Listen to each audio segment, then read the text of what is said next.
With that being said, let's jump into the main story, the lead story of the day regarding the Federal Reserve announcing the raise of key federal fund interest rates to 0.75 of a point Wednesday afternoon, sending the Dow just tumbling yesterday.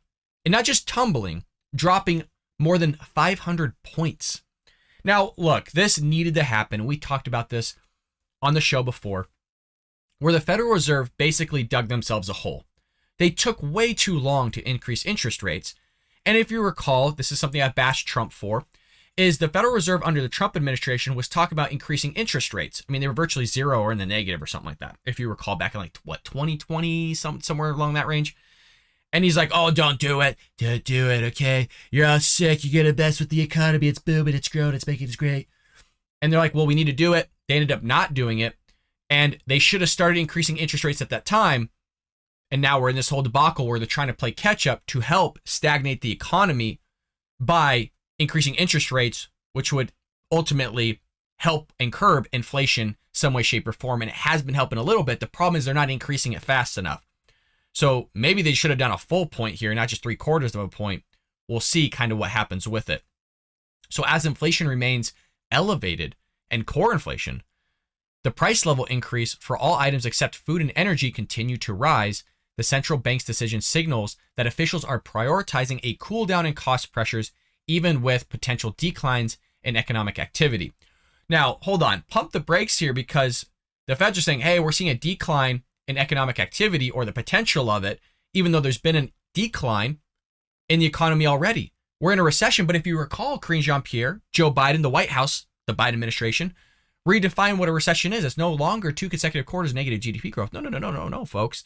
That doesn't qualify anymore. They're doing some finagling with their wording, just like the libs are always doing. They're changing the language, the vocabulary, so that it fits their narrative. So you're most likely going to see a stagnated economy from this. And if it's not from this point increase or 0.75 of a point increase, and it's going to be one next, because look, they got still 8.3% inflation fiscal.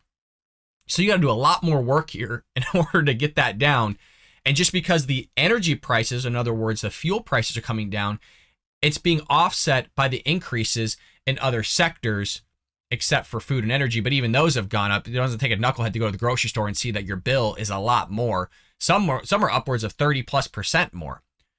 Well, it goes on to say, a recent indicator point to modest growth in spending and production, job gains have been robust in recent months, and the unemployment rate has remained low. Inflation remains elevated, reflecting supply and demand imbalances related to the pandemic, higher food and energy prices, and broader price pressures, all of which is true. I'm not saying everything the Biden administration is false. What I'm saying is that there's definitely blame to be had on our federal government for just passing out freaking stimulus checks like they're hotcakes and not expecting there to be any ramifications later on from that very stimulus check, or just pumping out money into the economy. And by the way, they're talking that it's going to take decades upon decades to investigate all the illegal fraud that took place from people receiving certain loans or taking a PPP or stimulus checks when they shouldn't have. I mean, there is so much fraud that took place, and that's what happens when you let government run the show. They do things stupid, just idiotically, if that's even a word, out there just throwing people checks that shouldn't have. Not everybody needed to receive a check. Literally, some people had their jobs. They're able to pay for what they needed to pay for. There was those that clearly need it, the stimulus checks, so they should have gotten it. But this whole debacle that was created by our federal government is just a bleep storm. Stocks, which have been up earlier in the day, closed down sharply, with the Dow dropping 522 points. That's 1.7%, folks. And the heavy tech, NASDAQ, falling 205 points, or in other words, 1.8%.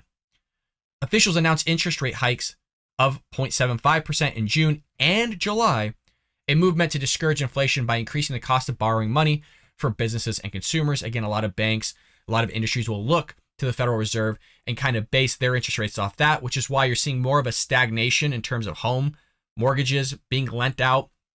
People aren't going to buy homes in the same capacity that they were, which is causing home prices to drop.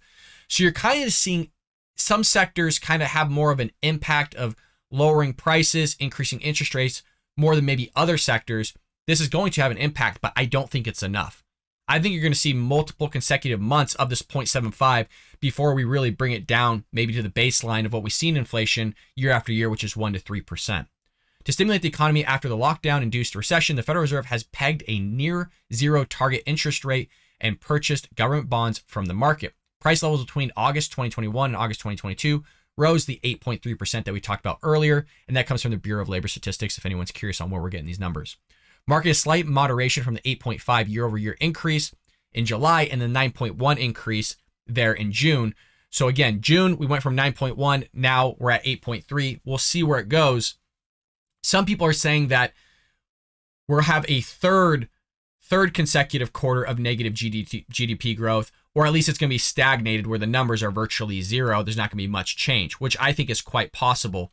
But you're not even seeing a full percentage drop. And this is the third time that they've done an interest rate hike of 0.75%.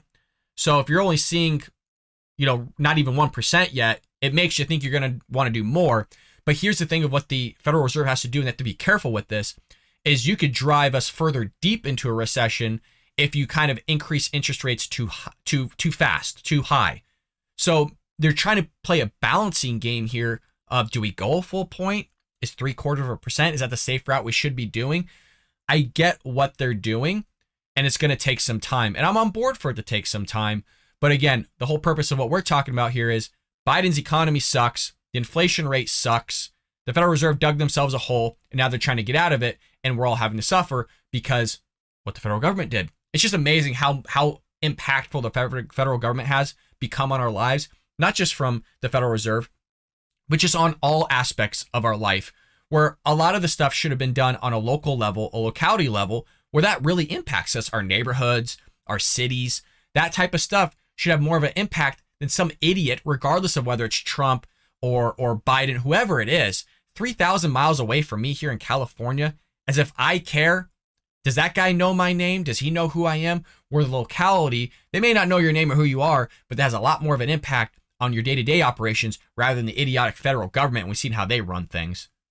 Federal Reserve Chair Jerome Powell said during a hawkish speech at the central bank's recent symposium in Jackson Hole, Wyoming, that policymakers are willing to bring some pain in their efforts to combat inflation and return price level changes to the long-term target of 2%.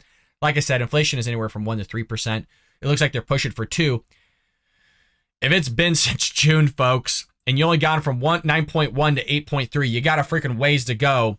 And based on what we're seeing, 0.75% ain't going to do it. Price stability is the responsibility of the Federal Reserve and serves as the bedrock of our economy, he remarked. Without price stability, the economy does not work for anyone. In particular, without price stability, we will not achieve a sustained period of strong labor market conditions that benefit all. The burden of high inflation falls heaviest on those who are unable to bear them. Well, it's so funny because they talk about this inflation stuff, and Joe Biden still, at some point, wants to send more checks out to the economy. He just pushed through the student loan debt forgiveness, which inflates the economy. You have Gavin Newsom, that idiot that wants to run in 2024, who's the freaking governor of California, and he wants to give out gas cards to people to inflate the economy. In January 1st, 2023, our minimum wage here in California is going to be $22 an hour. Isn't that just lovely? That's going to inflate the local economy here. And by the way, when people are making more money in the state of California, because if a minimum wage is going to make $22 an hour, you better bet your ass that in corporate world, people are going to make a lot more. People in corporate world are going to save up some money. They're going to go to another state and outbid y'all on your houses, which you've already seen. That's happened in Florida, certain sectors of Arizona and Texas, as well as Tennessee, is all the Californians are outbidding all of you by anywhere from $30,000 to $100,000 for a piece of property because we're inflating our state here with more money. And then people can't fathom why they go to Panda Express and pay $30 for a freaking meal. Why? Oh, I don't know. Maybe because you're paying a guy $22 an hour to take cooked food with a ladle and put it on a styrofoam plate. Don't get me going with minimum wage. Freaking baffling. Powell also emphasized that the rising prices seen during the 1970s and the early 1980s taught the Federal Reserve that it can and should take responsibility for delivering low and stable inflation, despite the fact that other developed nations are witnessing the same phenomenon. Americans now predict lower short-term and medium-term inflation amid the aggressive rate hikes. Median 1-year and 3-year inflation expectations both saw steep declines last month, respectively from 6.2% to 3.2%, and July from 5.7 to 2.8, according to data from the Federal Reserve Bank of New York. Well, despite the rising core inflation, folks, that happened in August, President Joe Biden said in a statement that it's essentially flat. Prices are a sign that his economic agenda is effective. Really? Really, Joe? Because we're at 8.3, bud. It's not flat. Not flat at all. It's there. And he did this manipulation before. If you recall, he said that inflation was zero, if y'all remember that. And then Karine Jean-Pierre hopped on Twitter and was espousing the same thing. And then she espoused the same thing during the White House press briefings that we're at 0% inflation, even though inflation was at 8.5. They're just idiots. I know it sounds bad for me to say that about especially our commander-in-chief and president, but it's true. They're idiots when it comes to messaging. They're idiots when it comes to public relations. They're bad at their job. We've done so many countless press briefings in here. You don't have to be a genius to know that they suck at their job. You don't. And hell, just look at history of the federal government. You don't gotta look at too hard.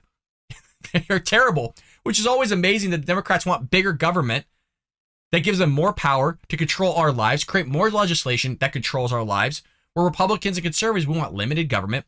We want government to be based more on the local level, which we just talked about, rather than freaking inflating our federal government to some bogus, crazy proportion that we're seeing. And now they're having more impact on our lives. More than ever. It will take more time and resolve to bring inflation down, which is why we passed the Inflation Reduction Act. For those that are watching, I really just want to hit my head against the wall. They passed the Inflation Reduction Act that doesn't actually reduce inflation. They've come out and said it. Karine Jean-Pierre was literally questioned on this by a left-wing outlet on the White House press briefing, and she can't give an answer as to why or how it's going to reduce inflation. She gives some cockamamie answer. Where are the Democrats at on this? Like, where are all your friends on Facebook, that spent 4 years hounding Trump for anything and everything that he said? But then you got this idiot that fumbles through his teleprompter, hits a golf ball backwards, falls going up a flight of stairs multiple times.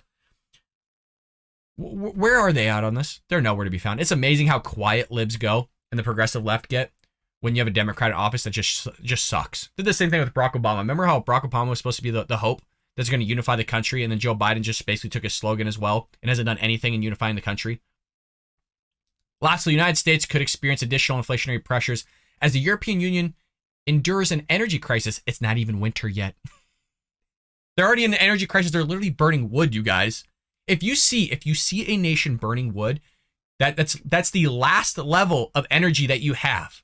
And that's where the Europeans are at, which has compelled factories to halt production while wholesale prices for natural gas rise more than 20-fold in some nations. Energy prices in the United States have likewise increased quite a bit since Russia invaded Ukraine earlier this year. And as I've stated, Russia invading Ukraine does have a ramification, but you had increases in energy before he ever did that. But if you listen to Karine Jean-Pierre in the White House, they're only starting it at the point in conversation, at the point of Vladimir Putin invading Ukraine. And that's why they called it the Putin price hike. Joe Biden's nowhere to blame here. According to him, I think there's a lot of blame to be on him and our federal government, but we can't do that, because if we do that, then, we're probably sexist, bigots, homophobe, racist. We're doing some sort of ageism, whatever the hell they're going to call us. They're going to call us it anyway. So we might as well call the idiot out that he sucks at his job. I can't wait for that guy to be out of office. Look, Trump said stupid things. We all admit it. I'm a Trump fan. We all admit the guy said stupid crap and he needs to keep his mouth shut sometimes. We're all on board with that, I think. Let me know if you're not. Look, folks, if you say that Trump never said anything stupid, that's a silly statement to make. But he did great things. Said stupid crap, did great things. Joe Biden says stupid crap, does stupid things. Which one's better? I don't know. I will take the guy that says stupid things every now and then, some of which is hilarious and comedic, but does amazing things and puts America first, versus a guy that does stupid things that's not hilarious, that fumbles with his teleprompter, doesn't know how to tie his shoes, shuffles his feet, practically falls over a blade of grass, has the White House admin freaking out that he's going to fall over a freaking cable wire that's in a freaking media room in the White House, and also does stupid things. I mean, it's black and white comparison, folks. You don't need to be a genius to see that Joe Biden sucks and President Trump is better. I hope you enjoyed that clip from the Bald Brad Show. If you did, make sure to hit that subscribe button so you can stay up to date on all our future content.